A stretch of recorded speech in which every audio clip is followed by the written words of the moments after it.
Hi, everybody. I'm Andrea Sullivan, and I'm joined by Gary Vaynerchuk. Super fired up to talk to you today, Gary, about the All-In Challenge. I'm Thanks, I'm Andrea. hoping Hey, everybody can everybody. dial in. Oh, go ahead. Sorry.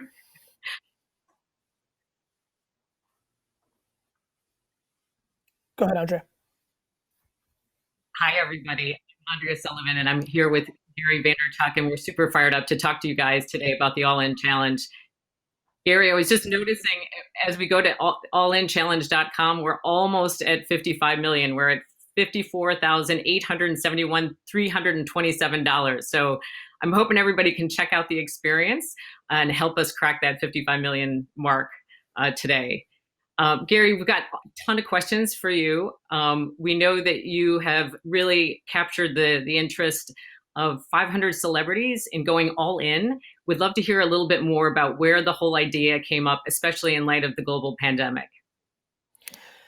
Michael Rubin deserves all the credit for the origin story here. Michael Rubin is the founder of Fanatics and fanatics.com. And he called me and said, I have this idea. What do you think? We talked about memorabilia. We talked about doing experiences. Then we kind of moved it. We kind of framed up the name. And we put together the marketing plan. And then we went to work and started reaching out to individuals to be a part of the All-In Challenge. And, you know, we always believe in platforms, whether that's media, whether that's physical, whether that's other human beings. And we knew that some of the biggest artists, celebrities in the world, based on our Rolodex, along with Alan Tish and others, Sunshine Sachs, were able to gather some big names. And we just went to 16 hours of work a day trying to raise dollars for the 4 leading food charities in America, knowing that food was really going to be an issue, that food banks were going to be an issue, that supply chain was going to be an issue. And we just caught a lot of momentum. We were very thoughtful about making the experiences very special, not the kind of thing that you could get at a raffle, at a local function. We needed this to be something that really captured the imagination of individuals who were fortunate enough during this pandemic to have dollars to give, and maybe do it in a way that would maybe bring them some happiness, some fun, and even the potential for something extraordinary for their own lives. Gary, there's an audience of like 5,000 social entrepreneurs with us today, and I think they're all really eager to learn a little bit more about this whole experience. What is it that you think made the secret sauce of everything going on? Obviously, tons of different cause-related efforts, fundraising going on. What was it about this particular time and the ingredients that you put together? You know, it's similar to the way I think about Charity Water and Pencils of Promise, the 2 nonprofits that I spend a lot of time on and think a lot about. It's about really the amplification of the major thing. And so, you know, obviously we used incredible experiences from some of the biggest celebrities in the world, but so did Sotheby's, so did 7 other major platforms that launched. What I think we did extremely well, and what I implore everybody who's watching right now, whether you're passionate about the major issues, the elephants in the room of, racial inequality, or the many other things that deserve attention in our society, it's going to take content at scale. This is about volume of content. The reason All In Challenge worked was it was not only CNN and ESPN and the Today Show, but it was also, thousands of pieces of creative in social. And I think most people work on, I want to get very tactical here. There's an incredible lineup of speakers. People are going to get very motivational and very macro, but I want everybody who's watching here to understand it's very simple. Most of the organizations here spend too much time on the hero video that they put out on YouTube, or their big campaign or fundraiser of the year, instead of realizing the 47 to 500 pieces of content a week. Let me say it very slowly one more time. The 47 to 500 pieces of content a week with media amplification against the audience you're trying to reach, to change their mind, to bring them on board, to triple it down. That's what's needed to actually be a brand and have awareness in today's society. And so unless you're an org that understands how to do that and can financially afford it, whether through pro bono or actually having the financial capabilities, most of the things that you want the world to know are going to go unheard. And until all the incredible, when I moonwalked to this Q&A because I have so much compassion and so much deep love for everybody who's on this call and cares about things outside of themselves, people that lean into selflessness. The most selfless thing I can do here is deeply ingrained into everyone's brains here that unless you're producing an ungodly level of creative in the 15 social networks, from LinkedIn to YouTube to having your own podcast to TikTok to Facebook to Twitter to Instagram and Snapchat, unless you're a content producer at scale across all those platforms, it will not work. And so what happened was we did that. And Andrea, obviously, is our CMO. That's what we do. That's what I do. And the things that I care about, that's what I bring to the table. And to me, it's not a surprise that it did well. So talk about the moment where, you're in the midst of trying to transition a company during the quarantine to work from home. You've got, all of us have different personal situations. How is it that you had decided that, okay, wait, I'm gonna marshal all the resources at a Vayner and bring together these partners and put this together at that moment in time? What was going on in your head as a leader? Well, I'm the byproduct of great parenting. What was going through my head? Nothing. I was in my subconscious. My mother taught me that kindness over everything. And as fearful as I am with the things that I worry about in my personal situation, and definitely with the business situation and losing the majority of my income because of public speaking, and those were just wildly secondary because perspective matters. And I'm uncomfortably fortunate. And I believe in wartime generals. I believe in the women and men that are able to step up when it's hard. I pride myself in being one of those people. I did it during 9/11 for my business and my community. The small one I had at the time. I did it during the economic crisis in 2008 and 9, navigating my dad's business for him and navigating my own new one with my brother, who was just a kid at the time, and I had a family and things of that nature. And so, these are times that I'm just very comfortable in. And so, as much as there was, concern on many other fronts, nothing concerned me more than deeply recognizing that we were going to have some food distribution issues in the places that need it the most, the inner cities, the less fortunate, the retirement homes, and many other places. And so what was I thinking? I was thinking it was the right thing to do. Last week was a big week. You launched a huge TikTok live stream channel on Tuesday that went for 12 hours straight, and you were the centerpiece of it all. Tell us more about how you came up with the idea and what it felt like that whole day. So sorry, I'm eating some cucumbers. Cucumbers are, by the way, everyone, cucumbers are underrated. Little side escapism for a second in these heavy times. I was talking to TikTok about a business meeting of separate sorts. Obviously we think it's a platform that has a lot of attention, underpriced attention. We think about that. We used it very heavily for All In Challenge. And somehow I made a joke. I actually want to make sure I tell the story properly, but basically Nick Tran, one of their new senior marketers, came from Hulu. We've worked with him in the past.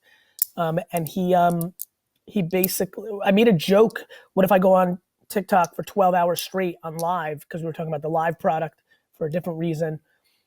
And he kind of jumped at it, and we kind of just, it's like many of us here, so many of the greatest things we've ever had or done has been serendipitous. And basically through that conversation said, are you willing to match the donations? He worked on that. I worked on clearing my schedule. I worked on my strategy of getting 80 TikTokers and other personalities on the platform to take up the 12 hours, because I was going 12 hours straight and wanted to fill up the time. 12 minutes of me can be much at times, so 12 hours. And so just happened, just clicked, right place, right time, right moment. And to raise $2.3 million on that platform over 12 hours was unbelievably humbling and highly emotional and made me feel really good. How did you feel at the end of the night? I think it was wrapped up at around 9 o'clock, and you had that last big donor come in. Tell us a little bit about that.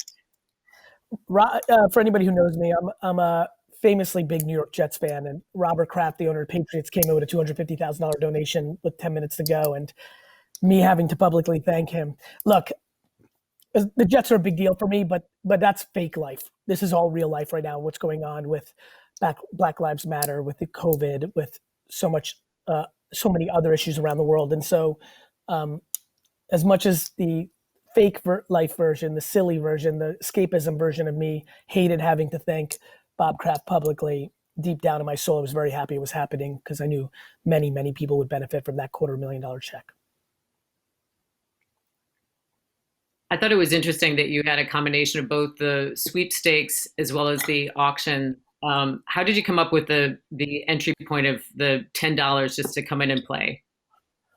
We knew stars like Leonardo DiCaprio and Matthew McConaughey and Ellen have such massive fan bases, and we didn't want it to be elitist. You know, if it was just auction, I mean, Tom Brady's thing went for $1 million. I mean, just like, 700. I don't recall, but like real numbers, And so that's not real. We didn't want this to be a 1% of 1% movement, and so the fact that somebody is going to star in a Leonardo DiCaprio, Scorsese film with a speaking line and they paid $10 to get that opportunity, that's pretty remarkable.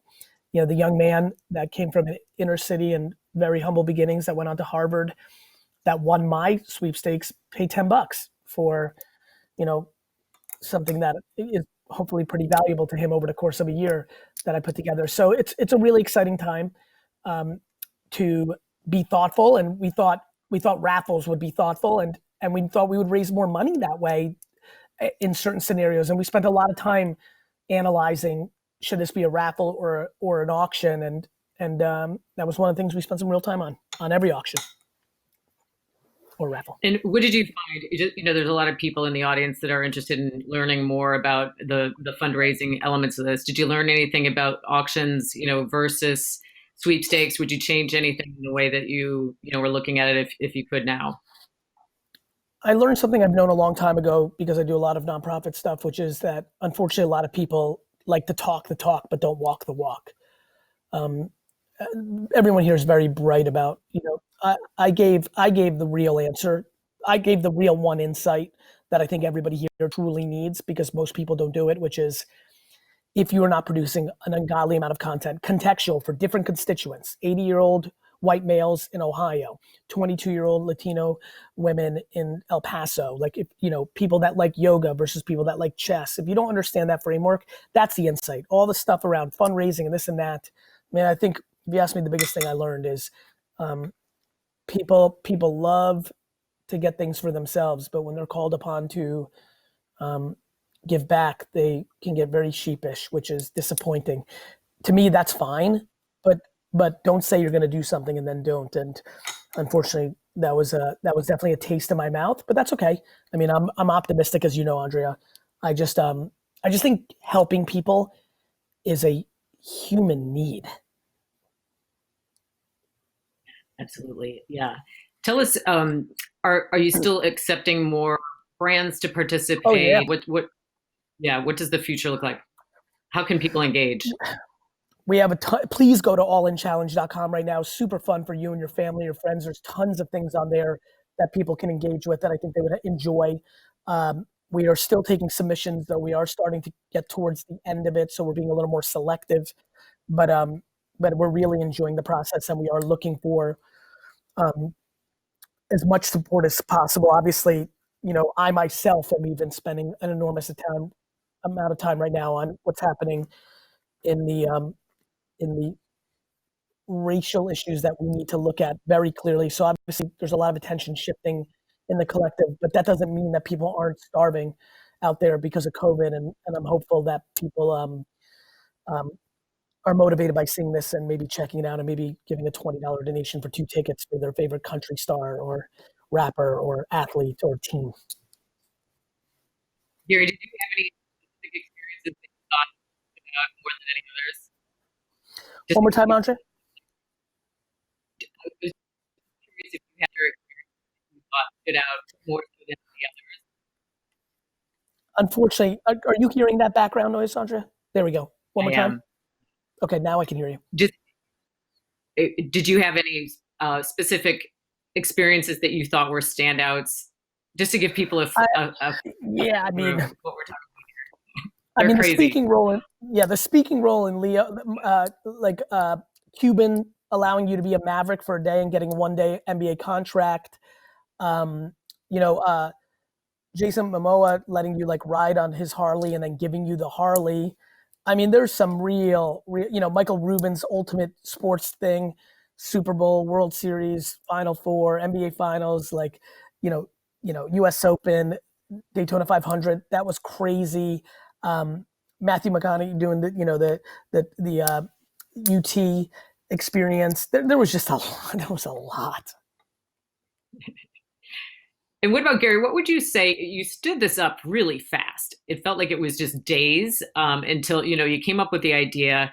I think because there's so many social entrepreneurs here, we'd love to hear any of your insights about like how do you look at the whole idea of being you're a serial entrepreneur. What did you learn about that? What are the kinds of ideas or actions that people should be thinking about? What I learned is there's a lot of things in entrepreneurship that are really good, and one of them is speed. I think a lot of people here value perfection or their subjective opinion about something over actually going fast and doing something. And I think that that's the separation of, Michael Rubin's a crazy entrepreneur. I'm a crazy entrepreneur. Alan Tish is a crazy entrepreneur, excuse me. And when three entrepreneurs get together, speed over everything and not using perfection as makeup for your actual insecurity. It is speed, speed, speed. Andre, you know this. You spent an incredible career at Interbrand and other great places, and you came into our four walls, and it's faster. It's a lot faster. You've got a lot of your team actually watching you today.